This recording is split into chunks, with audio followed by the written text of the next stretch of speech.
Hi everyone, just a quick video on air compressor clutch assemblies or one-way clutches. So how it works, the various parts within the clutch mechanism, and then at the end of the video with this complete one here, how to test to see if your air compressor clutch is the reason that the air conditioning system's not working. So first of all, let's look at the major parts. Well, obviously you've got the compressor here, which is the pump effectively for the aircon system.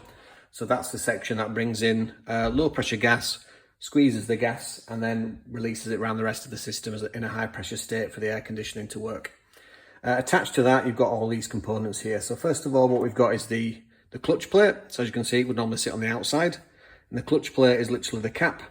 And it's got a high grip, high friction surface here like any clutch would.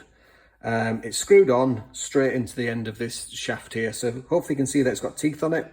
So it's splined, and this section's splined here with teeth. So they interlock to each other, and then it's retained within that shaft with a little Torx or a little bolt. So that's the clutch assembly there, or mechanism, sorry. And then we've got the main pulley here, which is sat on its own bearings, and this sits attached to the auxiliary belt of your car. So obviously it'll be running it all the time. It'll be sat on its own bearings, spinning, not doing anything, just like this one when the air conditioning is off. That obviously runs on the auxiliary belt, which obviously can power steering, alternators and so on, depending on your car. And then the innermost part is this bit, which is your control really. This is the bit that turns the air conditioning system on and off. So this is an electromagnet. Electromagnet's just a fancy word for a magnet that's turned on and off by electrical current, and that sits statically on the inside of the compressor like so. So the electromagnet would sit there. And then you've got the pulley mechanism, which would sit on top of that. Obviously that will be interference fit and pressure fit on there. And then the clutch mechanism itself on the outside there. So under normal running conditions, your clutch is spinning, the pulley spinning separate to the compressor. Obviously the compressor's not running at this state, it's just spinning off the belt at all times.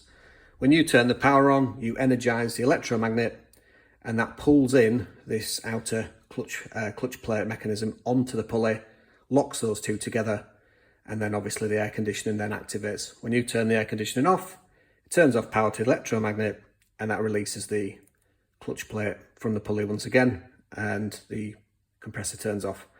So obviously with this one here, I've just got a power probe, which is just a control of a 12-volt battery straight off a car battery. I've put one on the negative, and obviously when I give it power, it'll be a positive. So the easy way to test it if it's your car is just to start the car up with the air conditioning off. What you should see is this pulley the whole setup should look very, very similar to this, spinning freely like so. If you jump in the car again and turn the air conditioning off, what you should see is what I'm about to show you, where if you turn the magnet on, the whole unit should spin, and it should pass the power through the shaft into the compressor. So let's just see if we can do that. So I'm going to add power to this. You should see it move a little bit, and you might hear a click as well.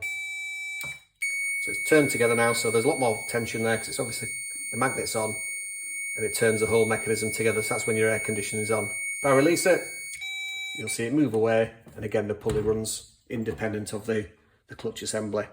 So the easiest thing to do, as I say, is jump in your car, turn the air conditioner on and off, and make sure those two relationship between those two changes depending on the air conditioning being turned on or off.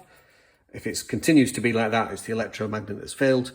And you can replace those. You can obviously replace the whole unit, but you can just change the magnet itself for most makes and models. Hope that makes sense. See you in the next one.